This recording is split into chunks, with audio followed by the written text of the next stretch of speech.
Mike Tyson is not the sort of person we generally interview on this show. He's not a political figure. He's not still boxing. Why did we talk to him? Well, because Mike Tyson has spent almost 40 years at the very pinnacle of American society. And then at the very bottom, he went to prison at one point. He's seen everything. And a lot of people who lead lives like that are destroyed by them. They become numb and insensible, particularly if they're boxers. But a rare few become wise and fascinating and able to communicate what they've learned. And Tyson is definitely in that category. So for a brand new episode of Tucker Carlson today, we sat down with Tyson and we began by asking him, what was it like growing up? Here's part of that.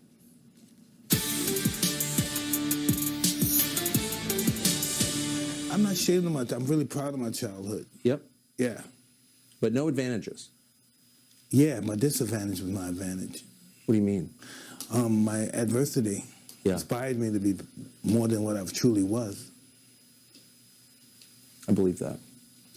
So you are inspired by Ali, then you go to a different reform school, and they have a former fighter there who trains you.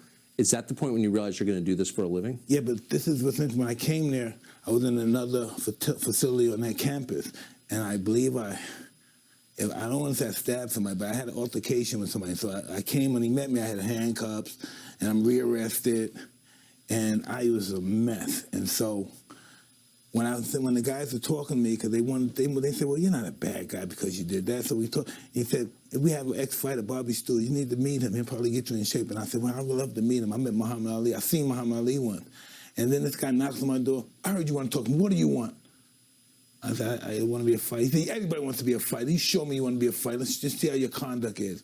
And I went from being a really jerky, nasty guy to becoming an ace. Really? Yeah, and then he started training me. What was it about that? Is the discipline that he imposed? Yes. I wanted to be a fighter so bad.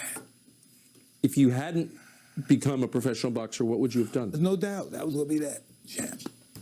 You knew you were going to be at what age? 13, 14. And 4 years later, you were? 7 years later. 7 years later.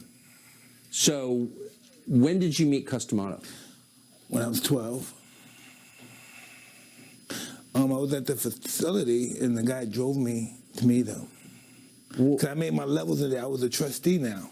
Yes. I was a good kid, a trustee, so I can go to I can get off campus and go visit them. What was he like? Total disciplinarian. Yeah. Take no. Yeah. Yeah, that's what I need. Not a weak man. No signs of weakness. Yeah. No signs of weakness. If you didn't conduct yourself the way he conducted yourself, you're not Italian. He's going to tell you what Italian is. If he saw, like, what are those guys, Paulie Shore, what's the Paulie name? The Italian guys, the Jersey Shore guys, they're not Italian. I said, cuss, they're Italian. They are not Italian. He would say something like that. If you don't conduct yourself, Italians only conduct themselves like this. He's not Italian. He was that kind of guy. Amazing. So Nothing playful. Nothing playful. Nothing playful? We had to tease him, talk behind his back. There's nothing playful about him. And you liked that? Hey, you know what? I loved it. Someone cared about me. Yeah. And if anybody say something to me, I punch him in the face, attack him. So interesting. Because most teenage boys... You don't say nothing about me. He'll attack you physically. Were you ever afraid? I was always afraid of him. I'm afraid of him now, like that. He made sure you were afraid of him. And you liked that? Listen, we were on the 3rd floor, right? And we're talking crap. Yeah, we're talking about girls and stuff. And then we hear him. He's coming and everybody stopped talking. And then he comes and said, hey, I heard everybody laughing from the 1st floor. I come up here and not laughing. I want to know what's funny. I want to laugh too. But nothing, because we were just talking. You know, because he was just on our back. Because we told him we were talking about girls. That's what you do. Girls are nothing on your mind. You have to get girls off your mind. How you going to be champion just thinking about girls, okay? So we never told him what we think about. No, because we're not doing nothing. We just up here talking, nothing. Talking about what? I want to know. You guys are all laughing. The whole house is up in the chairs laughing. I want to know. I come on stage and stop laughing. Why? And, you know, the guy, he's scared to death to say anything. But, I mean, you were like twice as big as him. No, that don't mean nothing. He had the system of intimidation down like a science. Really? He had it down to a science. How? What were his methods? Not talking. You know, God language is language without making sounds. Yeah. So you understand if he's mad or not. Look at that. Oh, look at me. I'm just a little boy. So happy to be with this guy. Look how big I am at 14. You were 14 then? Yeah, look how big I am.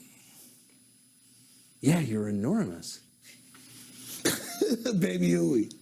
So did he, and pardon my bad memory, did he live to see you become... No, he died a year before. Not even less than a year. Really? 8, 9 months, something like that. And he, by that point, I think was your guardian, right? Yeah, my mother signed me over to him before she died. How old were you when she died? 16. 16. So he wasn't just your coach, he was your mentor and your leader. Yeah, if I didn't make them fight, I still had to be there. You know what I mean? I can't go. I still had to, maybe I had to get a job, but I still had to be there. Did you live with him? Yeah, since I was 13. You lived at his house? Yeah. That's so different. Hey, listen. Anytime I saw a white guy was a judge, a cop, he was a victim. And I come to this guy's house, and this guy showed me love.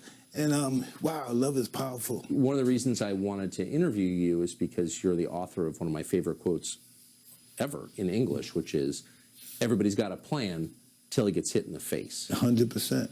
Because people now, especially now, no one's going to fight. People like talking now. They get on the stage, they get on YouTube, and they start talking. Yeah. And that's why some people are not made for handling criticism. They're just not made for. Some people go off the deep end if you criticize them. Yes. Some people just can't handle it. And some of the most powerful people in the world, they just can't handle it. They're not mature enough to handle criticism.